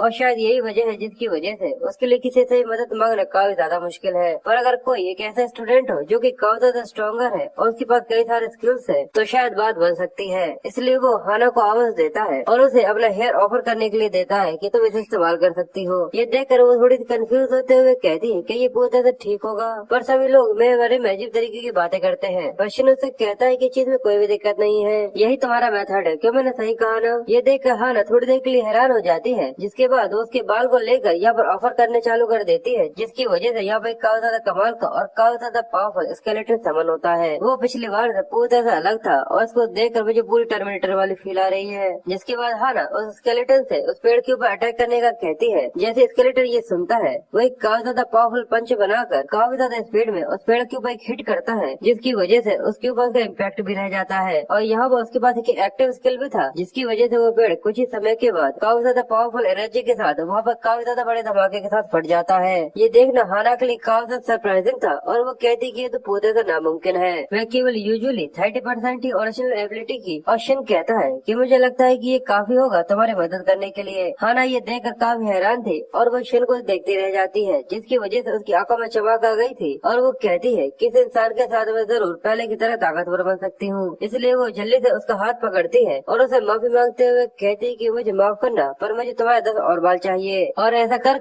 उन दोनों के बीच में यहाँ पर दोस्ती हो गई थी। जिसके बाद सीन शिफ्ट होता है और हमें प्रिंसिपल का सीन दिखाते हैं, जो कि होलोग्राफिक मैप के ऊपर मॉन्स्टर्स की लोकेशन देख रहे थे कि आखिर खतरा कहाँ पर हो सकता है। और तभी वहाँ पर लिन जियाओ आ जाते हैं, तो उनको देखकर वो कहता है कि मैं काफी लंबे समय से तुम्हारा ही वेट कर रहा था। ये तुम्हारा पहली बार था कि तुम एक टेस्ट सुपरवाइजर बने, तो बताओ आखिर कैसा रहा? वो कहते हैं कि हाँ बिल्कुल, पर सारी चीजों की प्रिपरेशन करना जरूरी होता है जिससे किसी भी मिस्टेक को यहाँ पर अवॉइड किया जा सके। प्रिंसिपल कहते हैं तुम्हें यहाँ पर इतना ज्यादा नर्वस होने की जरूरत नहीं है, केवल एक ही चीज है जो कि जवाहरलैंड के ऊपर काफी ज्यादा खतरनाक है। लिन जियाओ कहते हैं कि हमने कई सारी वार्निंग्स दी हैं, जिसकी वजह से कई सारे स्टूडेंट्स हैं जो कि उस जगह पर नहीं जाते। और ऐसे वो और भी कई सारी बातें करते हैं। और साथ ही वो यहाँ पर हायुन के बारे में भी बातें करते हैं, जो कि शिन की बड़ी बहन है, कि वो एकेडमी में काफी ज्यादा तेजी से आगे बढ़ती जा रही है। प्रिंसिपल कहते हैं कि बिल्कुल वो बचपन से ही एक जीनियस है, और अगर इसे सिंपल भाषा में कहा जाए तो केवल एक मॉन्स्टर एक दूसरे मॉन्स्टर को मार सकता है। और असल में वो लोग मैप के ऊपर उस जगह के बारे में पॉइंट कर रहे थे जो कि रेड मार्क हो रही थी। जिसके बाद हमें उस क्रू का सीन दिखाते हैं जो कि जवाल आइलैंड की तरफ निकल चुकी थी। इसके अंदर एकेडमी के कई सारे बच्चे थे और हमें फ्रोजन क्वीन को दिखाते हैं जो कि हवाओं का काफी अच्छे तरीके से आनंद लेने में लगी हुई थी। पर तभी एक आवाज एडला के कानों में गूंजती है जो कि उससे कहती है कि आखिर तुम यहाँ पर क्या कर रही हो। पर एडला उस लड़की को यहाँ पर पूरी तरह से इग्नोर कर देती है। ये देखकर वो कहती है कि आखिर तुमने इतना सीरियस फेस क्यों बनाया हुआ है। इस लड़की का नाम युनहा है और ये अकेडमी के सेकंड नंबर रैंक पर है। फर्स्ट पे फ्रोजन क्वीन है और सेकंड पर ये है। पर एडला युनहा को यहाँ पर पूरी तरह से इग्नोर कर वहाँ से चली जाती है। ये देखकर उसे काफी ज्यादा गुस्सा आता है और वो चिल्लाते हुए कहती है क्या तुमने अभी अभी मुझे यहाँ पे इग्नोर करने की कोशिश करी। पर वो फिर से यहाँ पर उसके ऊपर ध्यान नहीं देती और जाने लग जाती है। तो ये देखकर युनहा उसके सामने आ जाती है और वो उससे कहती है कि ऐसा कुछ भी करने की जरूरत नहीं है, चलो हम लोग यहाँ पर मैच करते हैं। यहाँ पर भी एक ट्रेनिंग एरिना है तो क्या वो हमारे लिए काफी अच्छा नहीं होगा। पर एडला उसके ऊपर ध्यान नहीं देती और वो कहती है कि इस चीज को केवल 3 दिन ही हुए हैं, जिसकी वजह से युहा थोड़ी सी शर्मा गई थी और वो कहती है कि केवल 3 दिन ही हुए हैं जब मैंने तुम्हें हराया था।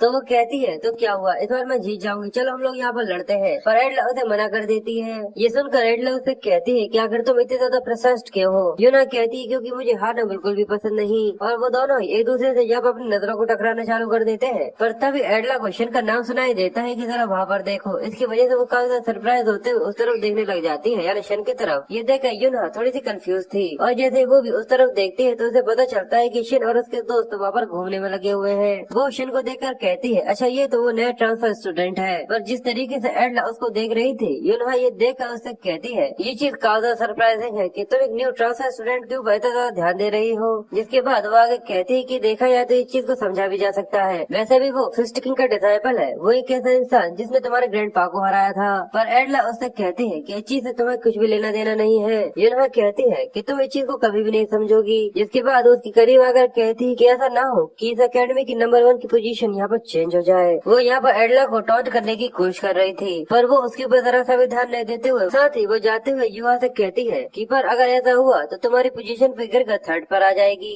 ये देखकर युवा को काफी ज्यादा गुस्सा आता है और वो एडला से कहती है कि रुको अभी मैंने मेरी बात पूरी खत्म नहीं करी। युना ये देखकर काफी ज्यादा फ्रस्ट्रेटेड होते हुए अपनी इलेक्ट्रिक एनर्जीज को रिलीज करती है। पर फिर वो अपने आप को शांत करते हुए कहती है कि ये चीज सच में काफी ज्यादा अनोइंग है और वो गुस्से के साथ शन और उसके दोस्तों को देखती है जो कि वहाँ पर दूसरी तरफ एंजॉय करने में लगे थे। जिसके बाद हमें शिवो का सीन दिखाते हैं जो कि उन तीनों को जूल आइलैंड के बारे में इन्वेस्टिगेट करने के बारे में बता रहा था। रेना कहती है कि अब ये यहाँ पर शुरू हो गया। वो कहता है कि हाँ बिल्कुल। साथ ही वो आगे कहता है कि मैंने शन के लिए काफी ज्यादा इन्वेस्टिगेशन कर रखी है। जिसके बाद वो बताना चालू करता है कि असल में ज्वेलरी आइलैंड की जो ट्रू आइडेंटिटी है वो असल में एक 7 रैंक की बॉस मॉन्स्टर की है जिसे अबिस वेल कहा जाता था। वो एक इतनी ज्यादा विशालकाय मॉन्स्टर हुआ करती थी जो की बड़ी बड़ी शिप्स को केवल एक ही बार में खा जाती थी। पर आखिर में कई सारे लेजेंडरी हंटर्स और फिस्ट किंग ने एक साथ मिलकर उसे मार दिया। रेना पूछते है पर आखिर वो वेल एक ज्वेलरी आइलैंड कैसे बन गई। शिवो इसके बारे में सोच रहा था, उसे याद नहीं आता। तो हाना बताती है कि ये सब अब इस वेल के अंदर से निकलने वाले माना की वजह से हुआ। शिवो ये सुनकर कहता है कि बिल्कुल सही, ये सब अब इस वेल के अंदर से निकलने वाले माना की वजह से हुआ है और साथ ही आसपास के एट्रीब्यूट्स को एब्जॉर्ब करने की वजह से वही काफी ज्यादा बड़ा आइलैंड बन गया। साथ ही वो हाना के बारे में सोचता है कि वो थ्योरी में काफी ज्यादा कमाल की है। जिसके बाद वो आगे बताता है कि उसी माना की वजह से आज वहाँ पर कई सारे प्लांट्स और एनिमल ने जन्म लिया और धीरे धीरे कर वहाँ पर एक न्यू इकोसिस्टम का जन्म हुआ जहाँ पर सभी मॉन्स्टर्स और प्लांट के पास अपने अपने क्रिस्टल्स होते हैं और यही वजह है जिसकी वजह से उसे जूल आइलैंड कहा जाता है। वहाँ पर जितने भी मॉन्स्टर्स जन्म लेते हैं ज्वेलरी की तरह उनकी बॉडी के ऊपर और होता है। जिसके बाद वो आगे कहता है कि सबसे भी जरूरी यहाँ पर ये है कि आखिर हमें उनको किस तरीके से इकट्ठा करना है। जिसके बाद वो स्कोर बोर्ड के बारे में बताता है कि किस तरीके के मॉन्स्टर्स को मारने पर उन्हें कितने ज्यादा पॉइंट मिलेंगे। पर गोलम से मिलने वाले पॉइंट ये देखकर रेना काफी हैरान होते हुए कहती है कि अगर हमने उसे मार दिया तो सच में हम कितना ज्यादा कमा सकते हैं। शिवो कहता है कि पर प्रॉब्लम ये है कि जो लो रैंकिंग क्लासेस होती है उन्हें कभी भी गोलम का क्रिस्टल नहीं मिलता क्योंकि क्रिस्टल गोलम एक 3 रैंक का बॉस है जिससे हम कभी भी नहीं जीत सकते। इसलिए वो उन लोगों से आगे कहता है कि हमारा गोल यहाँ पर ये रहेगा कि हम काफी ज्यादा सेफ्टी और एवरेज के साथ करें, यानी केवल रैंक 1 के और 2 रैंकिंग के मॉन्स्टर्स काफी होंगे। ये सुनते ही सभी लोग उसकी ताली बजाना चालू कर देते हैं। जिसके बाद वो आगे कहता है कि मुझे ऐसा लगता है कि एक्सप्लेनेशन काफी हुई तो चलो बाहर चलकर खेलते हैं, क्योंकि मुझे ऐसा नहीं लगता कि हमारे जैसे जो F क्लासेस है उन लोगों को कभी भी इस तरीके का क्रू का मौका मिलने वाला है। रेना कहती है कि ये हमारे लिए काफी ज्यादा अच्छा मौका है कि हम यहाँ के काफी ज्यादा डिलीशियस फूड को ट्राई कर सकते हैं। शन ये सुनकर कहता है क्या डिलीशियस फूड। हाँ ये सुनकर थोड़ी सरप्राइज हो जाती है। जिसके बाद वो लोग अपनी उस मीटिंग को ये पर खत्म करते हैं और यहाँ के क्रू के काफी ज्यादा डिलीशियस फूड को एंजॉय करना चालू कर देते हैं। वो सभी अलग अलग तरीके के खानों को एंजॉय करते हैं जो की काफी ज्यादा मजेदार थे और इसकी वजह से उन्हें काफी ज्यादा मजा आ रहा था। वो ऐसे ही करते हुए कई सारा खाना खा लेते हैं जिसकी वजह से अब धीरे धीरे कर वो चीज से बोर होने लगे थे। और आखिर में वो कहते हैं कि मैं अपनी लिमिट तक पहुंच चुका हूँ। जिसके बाद हमें उन चारों को क्रू पर आराम से बैठा हुआ दिखाते हैं और उनका पेट बहुत जरूरत से ज्यादा ही भर गया था, इसलिए शिव और रिन कहते हैं कि हमने कुछ जरूरत से ज्यादा ही खा लिया। तो वो कहते हैं कि हाँ, मुझे भी ऐसा लगता है कि मेरा पेट इसकी वजह से बहुत बढ़ जाएगा। प्रश्न कहता है कि ये चीज काफी ज्यादा मजेदार थी। तो वो उसे कहते हैं, देख ऐसा नहीं लगता कि तुम इस चीज जरा से भी थके हो, तुमने तो बहुत ज्यादा खाया था उसके बाद भी। पर इसके बाद शिव और रिन वहाँ से जाते हुए कहते हैं कि अब मुझे लगता है कि हमें आराम करना चाहिए, वरना मुझे सिकनेस हो जाएगी। जिसके बाद वो दोनों उठकर वहाँ से चले जाते हैं और अब यहाँ पर हाना और शन ही रह गए थे। हाना थोड़ी सी शर्मा रही थी क्योंकि शन अकेला यहाँ पर बैठा हुआ था, जिसकी वजह से ऐसा लग रहा था कि वो दोनों यहाँ पर डेट कर रहे हो। सच में उसका चेहरा देखने लायक था क्योंकि वो शन को देखकर बहुत ज्यादा शर्मा रही थी। जिसके बाद अब वो दोनों एक दूसरे के साथ बातें करना चालू करते हैं। हाना कहती है कि आज का दिन कुछ जरा से ज्यादा जल्दी निकल गया। वो भी कहता है कि हाँ, तुमने भी आज काफी ज्यादा एंजॉय किया और मुझे भी इस चीज का पता नहीं चला कि जब से मैं उस मिनरल स्प्लिट माउंटेन से आया हूँ मैंने इतना ज्यादा एंजॉय कब किया था। वो दोनों एक दूसरे के साथ बैठकर काफी ज्यादा हंसी मजाक करते हैं, जहाँ पर हाना उससे कहती है कि मैं उम्मीद करती हूँ कि मैं तुम्हारे ऊपर किसी बोझ की तरह नहीं हूँ। पर फिर वो से माफी मांगने लग जाती है और कहती है कि मुझे माफ करना, पर ये मेरी एक बैड हैबिट सी बन गई है। अगर मैं कुछ जरूरत से ज्यादा ही खुश होती हूँ या फिर कुछ अच्छा होता है तो मुझे इस चीज की वजह से चिंता होने लगती है, जिसकी वजह से मैं ऐसी गलतियाँ कर देती हूँ। तो शन उसे समझाते हुए कहता है कि ये चीज ठीक है, हमेशा हर चीज का ब्लेम अपने ऊपर लेने की जरूरत नहीं है जब भी कोई मिस्टेक करता है तो, और अगर कभी कुछ ऐसा होता है तो मैं तुम्हारी मदद करूंगा। वैसे भी हम दोनों एक दूसरे के पार्टनर्स हैं। जिसकी वजह से वो काफी ज्यादा शर्मा जाती है और वो शर्माते हुए शन से कहती है कि तुम काफी ज्यादा काइंड हो। साथ ही वो आगे कहती है, मुझे ऐसा नहीं लगता कि कभी भी तुमने कोई मिस्टेक करी होगी।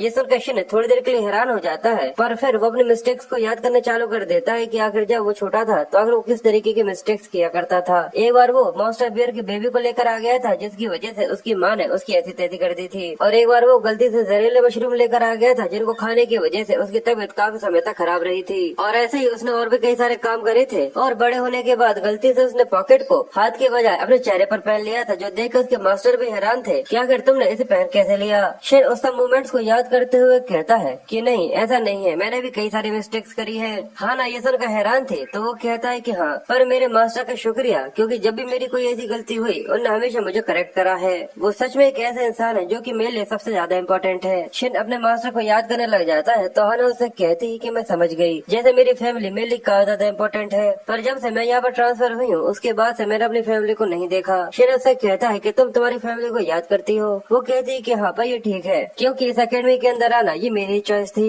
पर मैं हमेशा उनकी फोटोज देखा करती हूँ। जिसके बाद वो हिचकिचाते हुए उससे थोड़े से शर्माते हुए अंदाज में कहती है, क्या तुम उनकी फोटोज को देखना चाहोगे। जिसके बाद वो शिन को अपनी फैमिली फोटो दिखाती है, जिसमें उसके अलावा उसके 3 भाई बहन और है। जिसके बाद वो चमकती हुई आंखों के साथ शिन से कहती है कि क्यों, मेरे छोटे भाई बहन काफी ज्यादा क्यूट है ना। तो वो कहता है कि हाँ, वो सच में काफी क्यूट है। जिसके बाद वो उसके भाई बहन के बारे में बात करने की कोशिश करती है, पर शिन उससे कहता है कि हाँ ना, एक ऐसी चीज है जिसके बारे में मैं तुमसे जानना चाहता हूँ। और वो थोड़ा सा हिचकिचाते हुए उससे पूछता है, क्या आखिर अचानक से तुम एक ऐसी जगह पर ट्रांसफर क्यों हो गई, आखिर क्या वजह थी। मुझे रूमर्स के ऊपर जरा सा भी यकीन नहीं है कि तुमने तुम्हारे क्लासमेट को हर्ट किया था या नुकसान पहुंचाया था, पर इसकी वजह से वो अचानक ही पूछने से हैरान हो जाती है। उसकी आंखों की चमक पूछने से गायब हो गई थी और वो बहुत ज्यादा हड़बड़ाते हुए बोलने की कोशिश कर रही थी, पर उसे समझ में ही नहीं आ रहा था कि आखिर वो यहाँ पर क्या बोले। वो इसकी वजह से धीरे धीरे करके डिप्रेस होने लगी थी और ऐसा लग रहा था कि जैसे उसकी नजरें धुंधली होती जा रही हो। वो कुछ जगह से ज्यादा धीरे धीरे करके डिप्रेस होती जा रही थी और उसे उस इंसिडेंट वाला दिन याद आता है जहाँ पर उसका ट्रायल अचानक आउट ऑफ कंट्रोल हो गया था, जिसकी वजह से उसके अंदर से निकलने वाली डार्कनेस सभी लोगों को कवर करने लगी थी। ये देखकर वो भी काफी ज्यादा हैरान और बहुत ज्यादा डर गई थी। पर अचानक ही वहाँ पर कई सारे स्केलेटन निकलना चालू हो जाते हैं, जो देखकर सभी के सभी बहुत ज्यादा डर गए थे और उन्होंने सभी को वहाँ पर नुकसान पहुँचाना चालू कर दिया था। पर हाना भी चाहकर इसके लिए कुछ भी नहीं कर सकती थी, क्योंकि उसे भी नहीं पता था कि आखिर उसे यहाँ पर क्या करना चाहिए। वो भी खुद एक छोटी सी लड़की है, वो भी बहुत ज्यादा डर गई थी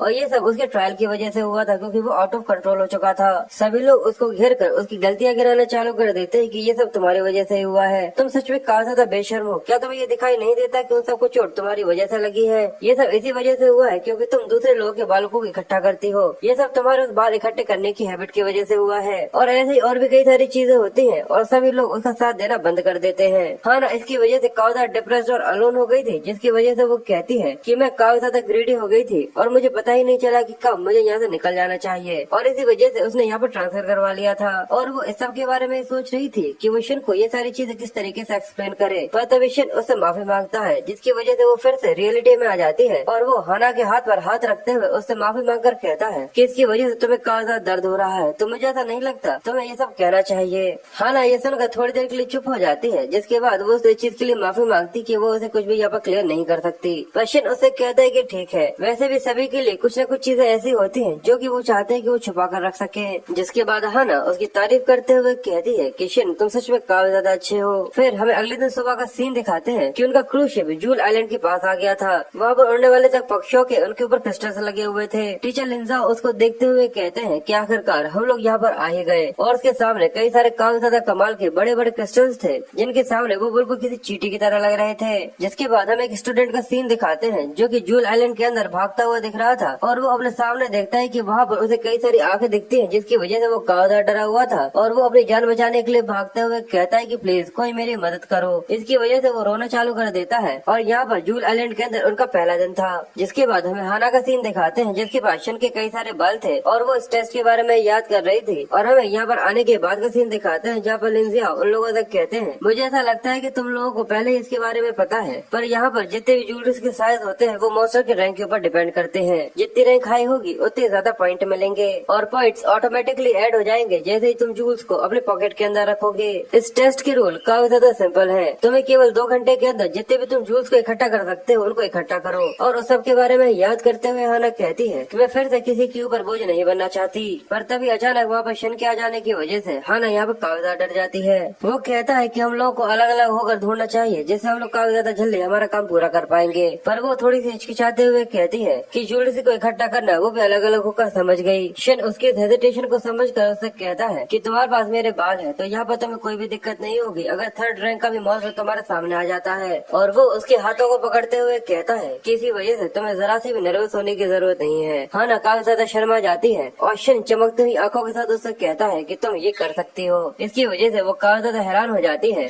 जिसके बाद शन उसे छोड़कर वहाँ से चला जाता है और वो हिम्मत करते हुए कहती है कि हाँ बिल्कुल मैं ऐसा कर सकती हूँ। वैसे भी मेरे पास मेरा सीक्रेट वेपन है शन के बाल। जिसके बाद वो आगे कहती है तो क्या मुझे एक को इस्तेमाल कर यहाँ पे शुरू कर देना चाहिए। पर वहीं हम उसके पीछे से दिखाते हैं कि जैसे कोई उसके काफी ज्यादा करीब आता जा रहा है। पर जैसे हाना उसको देखते है तो वो बहुत ज्यादा डर जाती है और वो काफी ज्यादा जोर से यहाँ पर चिल्लाती है जैसे कि उसे यहाँ पर कुछ हो गया हो। और दूसरी तरफ हमें शिव और हाना को दिखाते हैं जो कि कई सारे मॉन्स्टर्स को मार रहे थे जो कि केवल 1 पॉइंट और 2 पॉइंट के थे। वो दोनों एक दूसरे को काफी अच्छी तरीके से कवर देते हुए आसपास के मॉन्स्टर्स को मारने में लगे हुए थे। वो हाना से कहता है कि काफी ज्यादा सावधान रहना क्योंकि हम लोग यहाँ पर पूरी तरह से घिर चुके हैं। वो अपनी पावर्स को इस्तेमाल करते हुए कहते हैं कि तुम इसकी चिंता मत करो। शिव कहता है कि हम दोनों जंगल के अंदर हैं इसलिए इसको जरूरत से ज्यादा इस्तेमाल मत करना और अपनी पावर्स को कंट्रोल करने की कोशिश करना। और इसके पास यहाँ पर फायर की पावर्स है। रेना उससे कहती है कि मुझे पता है पर तुम अपने स्किल्स का इस्तेमाल कर यहाँ पर मेरे लिए कोई टारगेट क्यों नहीं ढूंढते। तो वो कहता है कि डियर जल्दी हमारे ऊपर अटैक करने वाला है तो मैं उसे तुम पर छोड़ता हूँ। और जैसे ही वो कहता है तो साइड में से एक काफी ज्यादा बड़ा डियर आकर उनके ऊपर अटैक कर देता है। पर रेना उसको देखकर कहती है कि मैं समझ गई और वो अपनी फायर पावर का इस्तेमाल करती है और उसे यहाँ पे पूरी तरह जलाकर खाक कर देती है। जिसके बाद वो शिवो के ऊपर चिल्लाते हुए कहती है कि मैं काफी ज्यादा लेट हो जाती इसलिए मुझे थोड़े से जल्दी बताना।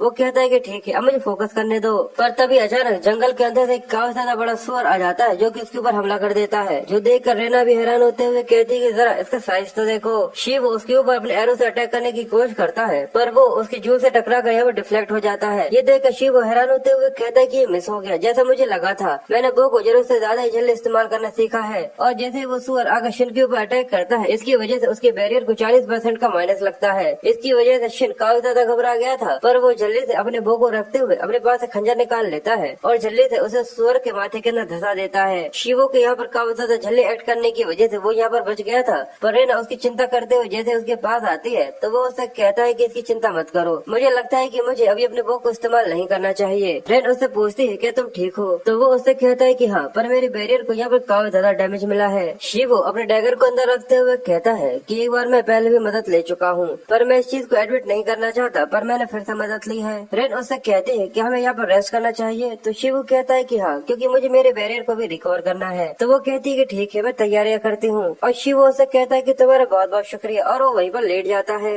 और आगे कहता है कि मुझे यकीन नहीं हो रहा कि मैं लगभग यहाँ पर मरते मरते बचा हूँ। मैं तो ये सोच रहा हूँ कि शिन और हान आखिर वहाँ पर क्या कर रहे होंगे। पर वहीं हमें दूसरी तरफ 4 लोगों का सीन दिखाते हैं जिनमें उनका बॉस चिल्लाते हुए कहता है कि आखिर वो कौन था जिसने जूल एलिफेंट को यहाँ पर टच किया। तो उनमें से एक लड़की कहती है कि क्यों ना हमें उसे यहाँ पर लड़ना चाहिए। तो वो उससे कहता है कि तुम पागल हो चुकी हो, किसी 3 रैंक के मॉन्स्टर से लड़ने की कोशिश करना बिल्कुल सुसाइड करने की तरह है। और वो लोग भागते भागते कोने में आ जाते हैं जो देखकर वो लोग हैरान होते हुए कहते हैं कि अगर अब हम यहाँ पर क्या करें, हम लोग यहाँ पर मरने वाले हैं। और तभी काफी ज्यादा गुस्से के साथ बाद वहाँ पर एलिफेंट आ जाता है, जिसकी वजह से उनकी जान हलक में आ गई थी। वो लोग जोर से चिल्लाना चालू कर देते हैं, जिसके बाद वो चारों अपने आप को तैयार करते हुए कहते हैं कि अब हमारे पास कोई और चॉइस नहीं बची है। उन लोगों ने अपने ट्रायल्स को निकालना चालू कर दिया था और जैसे ही वो एलिफेंट उनके ऊपर अटैक करता है तो वो कहते हैं कि हमें इसे लड़ना होगा। फिर उनमें से हुडी वाला लड़का अपने पॉइजनस ट्रैप का इस्तेमाल कर उस एलिफेंट को यहाँ पर फंसाने की कोशिश करता है। तभी काले वालों वाली लड़की अपने पास से अपने एक बड़ा सा हैमर निकाल लेती है और दूसरी लड़की अपने स्किल गॉबलिन थ्रो का इस्तेमाल करते हुए बड़े बड़े हाथ बनाकर उस लड़की को सीधे एलिफेंट के ऊपर फेंक देती है। वो काले वालों वाली लड़की अपने बड़े से हथौड़े को घुमाते हुए उसके ऊपर अटैक करते हुए कहती है मुझे लगता है कि ये इस चीज के लिए काफी होगा, और वो अपने स्किल एटॉमिक ब्रेकर को इस्तेमाल करती है, जिसकी वजह से उसके हैमर के अंदर से फायर निकलती है और वो काफी ज्यादा बड़ा हिट देती है। यहाँ पर एक काफी ज्यादा बड़ी लाइट निकली थी, जिसकी वजह से उन लोगों को लग रहा था कि शायद उसने यहाँ पर से मार दिया, पर जैसे ही धुआं छटता है तो वो भी ये देखकर हैरान हो जाती है और कहती कि वो घाव जो कि मैंने इस एलिफेंट को लगाया था उसे यहाँ पर कुछ भी नहीं हुआ। पर इस अटैक की वजह से वो एलिफेंट और भी ज्यादा गुस्से में आ गया था और वो लड़की चिल्लाते हुए कहती कि मेरे अटैक ने काम ही नहीं किया। उनका बॉस सभी को अपने पास इकट्ठा करने की कोशिश करता है और कहता है कि मेरी होली प्रोटेक्शन से हम लोग यहाँ पर सुरक्षित हो सकते हैं, पर वो एलिफेंट इतना ज्यादा पावरफुल था कि वो अपने एक स्ट्राइक में उस बैरियर को चकनाचूर कर देता है। अब वो चारों यहाँ पर हार मान चुके थे और वो कहते कि अब ये खत्म हो गया, पर अब उन्हें ऐसा लगने लगा था कि जैसे कि वो अब यहाँ पर मरने वाले हैं। तो रिका अपने बॉस से कहती है कि यहाँ पर कुछ ऐसा है जो कि मैं आपसे कहना चाहती थी। तो वो कहता है कि अभी हमारे पास काफी ज्यादा समय है, इसलिए ये छोटी छोटी बातें फार्मेसी के लिए बचा कर रखो। और हमें शिन का सीन दिखाते हैं जो कि भागते हुए चट्टान के ऊपर से कूदता है और उन लोगों के सामने आकर लैंड कर जाता है और वो उससे कहता है कि मैंने तुम्हें ढूंढ लिया। और शिन अपने काफी ज्यादा पावरफुल फिस्ट का इस्तेमाल करते हुए जैसे उस एलिफेंट के ऊपर अटैक करता है, उसका एक अटैक ही यहाँ पर उस एलिफेंट को मारने के लिए काफी था। ये देखकर उन दोनों के मुंह खुले के खुले रह जाते हैं कि इसने यहाँ पर लेवल 3 के मॉन्स्टर को केवल एक स्ट्राइक के अंदर मार दिया। और शिन उन लोगों से कहता है कि मैं इसकी झूल को रख लेता हूँ और फिर वो वहाँ से चला जाता है। वो कहता है कि सारी चीजें यहाँ पर काफी ज्यादा स्मूथ जा रही हैं। मैं बस ये जानना चाहता हूँ कि आखिर हाना के साथ वहाँ पर क्या हो रहा होगा। पर दूसरी तरफ हम उसी समय में ले जाते हैं जहाँ पर अचानक ही उसके ऊपर किसी ने हमला कर दिया था। वो नीचे गिर गई थी और वो केबी केबी करने लग जाता है। ये देखकर हाना उससे कहती है कि ये तो यहाँ पर रो रहा है और उसके सामने एक लेवल 1 का एक स्क्रिल जैसा मॉन्स्टर आ गया था। वो छोटी सी स्क्रिल थी। ये देखकर वो काफी ज्यादा खुश होती है कि ये काफी अच्छा है कि छोटा सा मॉन्स्टर है, पर वो सोचती है कि ये यहाँ पर क्या कर रहा है। पर तभी वो शिन के बाल उठाकर वहाँ से ले जाने लगता है तो वो कहती है कि नहीं ये तुम नहीं खा सकते। इसलिए जैसे वो गिलहरी से उन बालों को लेने की कोशिश करती है और कहती है कि अच्छे बच्चे चलो इसको दे दो। पहले तो वो गिलहरी कोई भी रिएक्ट नहीं करती, पर फिर वो काफी ज्यादा गुस्सा करते हुए उसे अपनी पूंछ से मार देती है, जिसकी वजह से हाना को यहाँ पे कोई लगता तो नहीं है पर उसे ऐसा लगता है कि वाह। फिर वो रोते हुए कहती है कि आखिर मैं ऐसा क्या करूँ जिसकी वजह से तुम इसे मुझे वापस दे दोगे। फिर तभी उसके दिमाग में एक आइडिया आता है और वो कुछ फूलों को उठाकर उसे देने की कोशिश करती है, जिनके बदले में वो उसे वो हैंकरचिप वापस दे दे। पर इसकी वजह से भी वो गिलहरी उसके ऊपर और भी ज्यादा गुस्सा करने लग जाती है। ये देखकर वो रोने लग जाती है और कहती कि अब मैं यहाँ पर ऐसा क्या करूँ जिसकी वजह से मुझे वो बाल मिल सके। पर फिर उसके दिमाग में एक आइडिया आता है और वो कई सारे फूलों को तोड़कर एक पत्थर के ऊपर रखकर उन्हें कुचलना चालू करती है, जिसके बाद उसके अंदर कई सारी शहद को मिला देती है और गाजर को। वो गिलहरी अपनी बड़ी बड़ी आंखों से ये सब देख रही थी कि आखिर हाना यहाँ पर क्या कर रही है। फिर वो सबको कंप्लीट करने के बाद उससे कहती है कि आखिरकार इस गिलहरी के लिए मैंने स्पेशल गाजर को तैयार कर दी है जो कि काफी ज्यादा टेस्टी और हेल्दी है। जिसके बाद वो उसे लालच देते हुए कहती है तो बताओ आखिर अब तुम्हारा क्या विचार है। पर उसकी शक्ल देखकर ये चीज साफ साफ समझ में आ रही थी कि उस गिलहरी को इस गाजर से प्यार हो चुका है। वो उससे कहती है तो क्या तुम इसके लिए तैयार हो। फिर वो उस गाजर को दूर फेंक देती है, जिसकी वजह से वो यहाँ पर बालों को छोड़कर यहाँ से भाग जाती है। हाना इसकी वजह से काफी ज्यादा खुश होती है कि वो बाल उसे यहाँ पर नहीं छूटे। पर फिर हाना को उस गिलहरी को देखकर काफी ज्यादा गुस्सा आता है और उसे समझ में आ जाता है कि यही उसका पहला शिकार होगा। इसलिए वो जल्दी से अपने स्केलेटन को यहाँ पर समन कर लेती है और जैसे ही वो गिलहरी गुस्से के साथ पीछे की तरफ देखती है कि आखिर यहाँ पर कौन परेशान कर रहा है, वो ये देखते ही पूरी सन हो जाती है और हाना से माफी मांगती है क्योंकि यहाँ पर वो स्केलेटन उसके सामने खड़ा हुआ था। और हाना उससे आगे कहती है कि मुझे माफ करना, पर जल्दी ही तुम्हारे पास एक दूसरा झूल आ ही जाएगा। जिसके बाद हम इस गिलहरी का सीन दिखाते हैं जो कि काफी डरी हुई थी क्योंकि वो स्केलेटन उसे वो ज्वेलरी निकालने वाला था।